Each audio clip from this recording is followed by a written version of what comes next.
Hey, good morning, everybody. Good afternoon, good evening, whatever time zone you're in, wherever you're at in the world. Welcome to the channel. If you're new, from my other subscribers that have been here a while, thank you for coming back. So this is one of the money saving tip videos.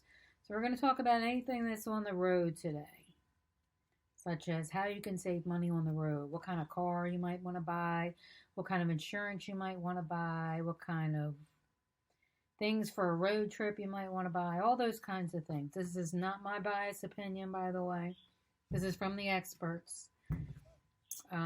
This is not being sponsored by anybody, so I'm not trying to sell you anything here. It's just to try and give you some advice to make you wealthier in your life. All right, let's go and look at some of this. So most of these opinions are from Consumer Reports. And let's look at getting ready for a road trip. All right, so you need to make sure that your tires are okay, wiper blades, all that good stuff. Most of this is common sense. There's a cute little picture for you. Yay! All right. First aid supply, car seats, roof and ride, pets. Okay, we got all that. Roadside assistance. Okay, we're looking to save money. How can we save up? Ways to fill up for less. Gas is often cheaper at Costco if you are in the U.S. I don't know about other countries. Is Costco at all other countries? I don't know. So there is an app called Gas Buddy, and like I said, if you are out in another country and you have any suggestions, let us all know, because most of this stuff I'm talking about is for the United States. So I can't speak for other countries because I'm not at another country. So if you are, please let the rest of us know. For one, it's interesting to see how other countries might do this. All right, so they are comparing the kings of the road, what they consider, Consumer Reports. Room for one or two. Road trips, we got the Honda Accord Hybrid. This is just for a couple of cars. We got some other ones we're going to look at too. Lexus R48, Toyota Highland Hybrid Sienna can tow up to 3,500 pounds, making it enough to haul a small camper. All right. All right. The hybrids are very important because they will save you money and fuel, which is what we're trying to do. Now, if you really want to save money and fuel, you want to go get the Tesla Model 3, right? They can get a 358-mile range, and they got superchargers everywhere. All right, so significant difference in the price, maybe 10 to 15,000 more. No gas needed. And they gave them what they gave them, a 79 overall score. Predicted reliability is probably because you need to charge it up. Honda Accord Hybrid got an 87%. It is a mid-size sedan and it's great. All right, let's go for threes, comfortable and for the whole family. So the Toyota Highland Hybrid is about 50 grand approximately. You get 41. Toyota Sienna, 43 on the highway. Sienna has optional all-wheel drive, which can sit up to 8. Massive cargo space, better fuel economy. It doesn't drive like a small vehicle. Handling is inspiring. Now, Toyota Highlander Hybrid got a really pretty good score there, and they are a little bit higher than, maybe 10,000 more than the Hyundai Tucson Hybrid, which got the amazing score here. They got a 93. It's a 5-passenger.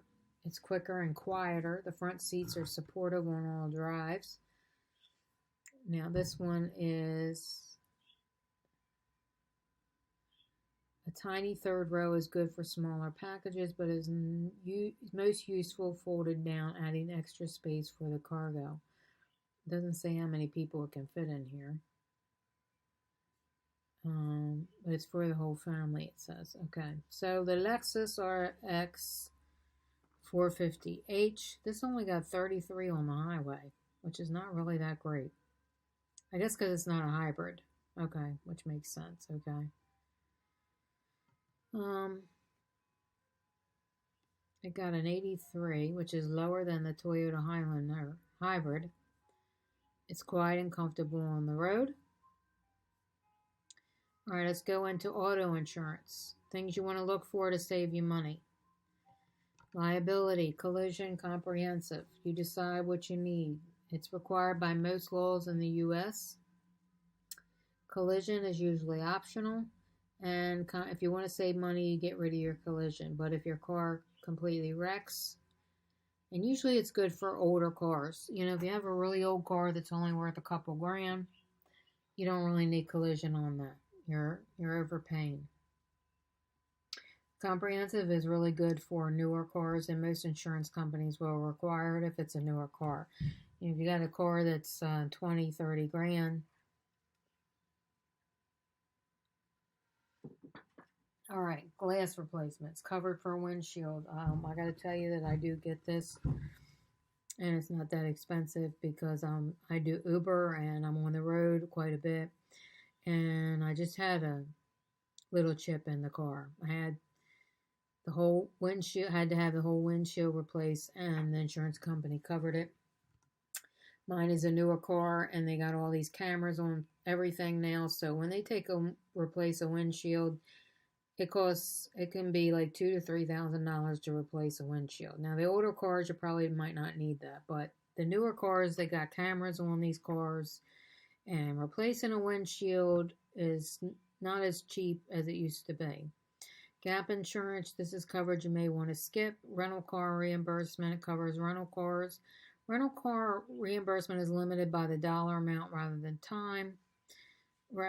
So, recommend calling a few rental agencies to get a deal of what the daily and rental rates are, and you can determine what the kind of limit is for you. Uninsured motorists protects you from having to pay damage to your car, injuries to yourself and your passengers. So without this coverage, you may end up having to take the uninsured motorist to court to recoup anything to repair your car. 1 out of every 10 crashes involve a motorist who doesn't pay for insurance. All right, let's look at some more ratings here. These are sporty cars, Jeep, and motorized or mid-size SUVs. So the Jeep Grand Cherokee got 64, and the BMW 2 Series Coupe gave us 79. Now, both of these, neither one of them are great on gas. So if you're on the road a lot and you need the gas to come down, you're trying to save money, these are the ratings that they got. And they go into detail on here. We're not going to read all of this. I'll leave it up here and you can look at it on the video if you want. Just pause it, take a screenshot. They probably have it online somewhere. Basically, we're trying to save you money, so we're not going to read about, this is not a car channel per se. We're just trying to look for ways to save you money. Ways to save money is, one of them is gas. All right. And neither one of these save money on gas.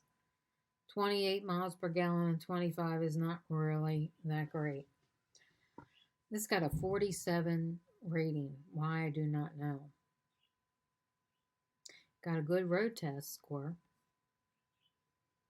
Maybe because of the fuel mileage. I mean, a fuel mileage 28 on a hybrid is pretty bad.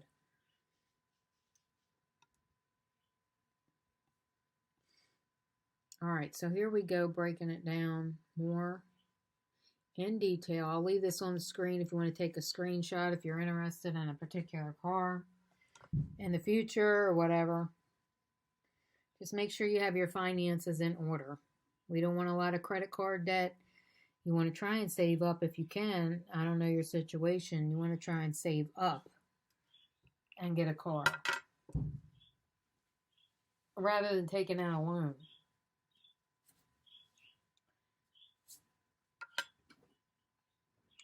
Sports cars, BMW got the highest rating on the sports car.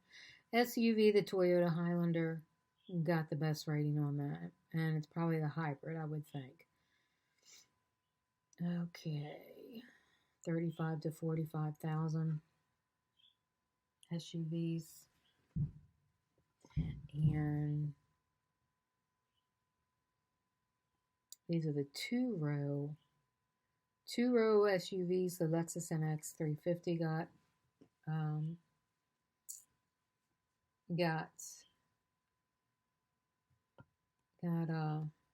pretty good rating there. 82.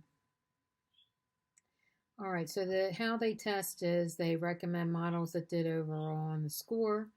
Road test results, predicted reliability and owner satisfaction, crash test results, emergency braking, detection, blind spot. And I imagine this would take a long time to test because this is a lot of cars and they're doing a lot of stuff. So stay tuned. We're going to have some more money saving tip videos for you. This one was mainly about cars and being on the road. Thanks everybody for watching.